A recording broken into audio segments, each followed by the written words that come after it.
Evaluation of crude drugs. Next हमारे पास आ जाता है जब आपने फार्माकोलॉजी कर लिया, उसकी डिटेल कर ली, क्रूड ड्रग की बात कर ली, तो नेक्स्ट हमारे पास क्या चीज़ आ जाती है, evaluation. First of all evaluation क्या चीज़ है, किसी भी चीज़ को एग्जामिन करना, इवेल्युएट करना, उसको फाइनलाइज करना, उसमें से क्या क्या चीज़ है। अब इवेल्युएशन ऑफ क्रूड ड्रग किस लिए होती है, क्योंकि आपके पास लाइक बहुत सी चीज़ें होती हैं, एक जैसे पत्ते। मैं उसकी एग्जांपल आपको देता हूँ। आपके पास जिस तरह साग है और उसी के साथ उसके अंदर ही जड़ी बूटी होती है, जो इसका कलर भी उसी तरह से होता है और ओरिजिन देखने में भी उसी तरह से है, ठीक है, लेकिन वो चीज़ नहीं है, ठीक है, उनमें थोड़ा सा डिफरेंस होता है। वो जो आइडेंटिफाई कर सकता है वो फिजिकल मेथड हो गया। अब इसके अंदर एक टर्म यूज होती है अडल्ट्रेशन। क्या टर्म यूज होती है, अडल्ट्रेशन। अडल्ट्रेशन से मुराद है कि आप क्या करते हैं, किसी एक चीज़ में अनइंटेंशनली और इंटेंशनली चीज़ मिक्स करते हैं। बहुत ही सिंपल सी उसकी एग्जांपल आप लोगों को डेली लाइफ से दे देता हूँ। जैसे सुर्ख मिर्च के अंदर क्या इसको मिक्स कर दिया जाता है, भूसा, भूरा सा होता है ना, उसको मिक्स कर दिया जाता है। उससे क्या होता है, उसको कलर कर दिया जाता है, उससे वजन उसका बढ़ जाता है, ठीक है, और उसका वो जायका नहीं होता, वो देखने में आपको आइडेंटिफाई नहीं होती, ठीक है। ये बड़ी कॉमन हमारे पास इस वक्त है। तो ये क्या है, अडल्ट्रेशन है, क्योंकि आपके पास जो सुर्ख मिर्च है उसके भी अपने फार्माकोलॉजिकली इफेक्ट्स हैं, ठीक है। अब ये क्या है, अडल्ट्रेशन है, इंटेंशनली भी हो सकती है और अनइंटेंशनली भी हो सकता है। अब इस चीज़ को मिनिमाइज करने के लिए हमारे पास क्या होता है, इवेल्युएशन होती है। अब इवेल्युएशन के 5 मेथड है। इवेल्युएशन के कितने मेथड है, 5।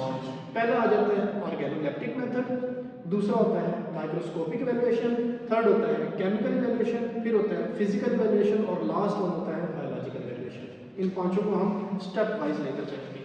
फर्स्ट वन है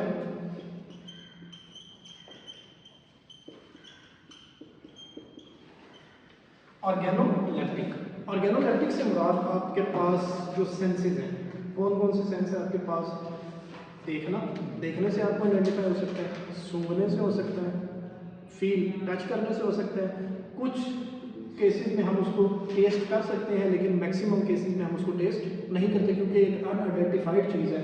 आप उसको टेस्ट करने के चक्कर में कहीं अपनी जो लाइफ है उसको थ्रेटनिंग कंडीशन में ना ले लें। अगर आप देखते हैं सिंकोना है, सेना है, डिजिटलस है, ये ऐसी हैं जो कि बहुत ही पोटेंट है। अगर आप उसको चेक करने के लिए टेस्ट करते हैं तो ये आपके पास, ठीक है, उसमें आपके पास ज़्यादातर कलर है, ऑर्डर है, टेस्ट आ जाता है और उसकी शेप और स्पेशल फीचर्स जिस तरह से होते हैं, टच या टेक्सचर, उससे आप क्या करते हैं, इवेल्युएट करते हैं। एग्जाम्पल में उसने बात की है कि आपके पास colour varies from white to brownish black are important diagnostic factor.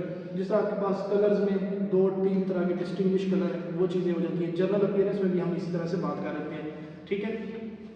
Order of drug की अगर हम बात करते हैं तो आप सोचें आपके पास जो भी इस तरह की है, हल्दी अगर आप देखते हैं, ठीक है, अदरक है, पुदीना है, हर एक की अपनी एक स्पेसिफिक पंजेंट, एक स्पेसिफिक उसकी स्मेल है, ठीक है, उससे आपको आइडेंटिफाई हो जाता है, ठीक है।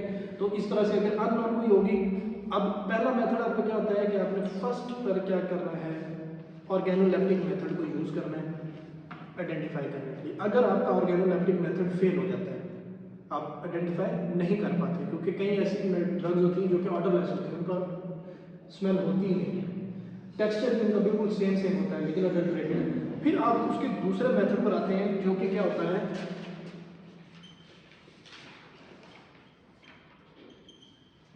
माइक्रोस्कोप। ऑलरेडी आप लोगों के साथ फार्माकोलॉजी में हमने डिस्कशन की हुई है, माइक्रोस्कोप को कैसे इस्तेमाल करना है, उसके स्लाइड्स कैसे प्रिपेयर करनी है। माइक्रोस्कोपिक इवैल्यूएशन आप क्या करते हैं, डिटेल एग्जामिनेशन करते हैं माइक्रोस्कोप की मदद से। उसमें से आप क्या आइडेंटिफाई करते हैं, उसका स्टोमेटा आइडेंटिफाई कर लेते हैं, सेलुलर शेप आइडेंटिफाई करते हैं, उसकी स्पेसिफिक किसी प्लांट के लीव्स में या उसकी बार्क में या उसकी राइजोम में या उसकी जो एक्टिव पार्ट होता है उसका कोई एक स्पेसिफिक करैक्टर होता है, आप उस करैक्टर को आइडेंटिफाई कर लेते हैं, ठीक है। माइक्रोस्कोपिक इवैल्यूएशन दूसरा मेथड। फिर आपके पास तीसरा मेथड आता है केमिकल इवैल्यूएशन।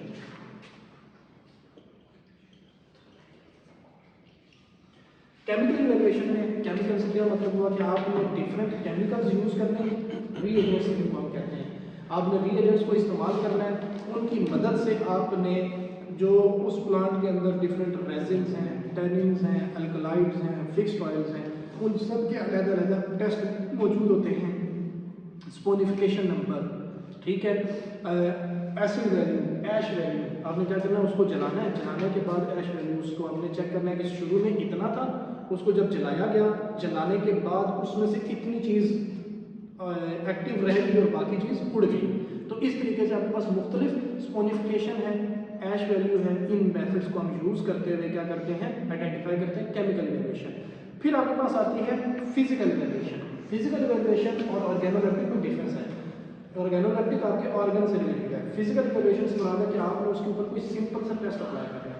कौन सा सिंपल टेस्ट है?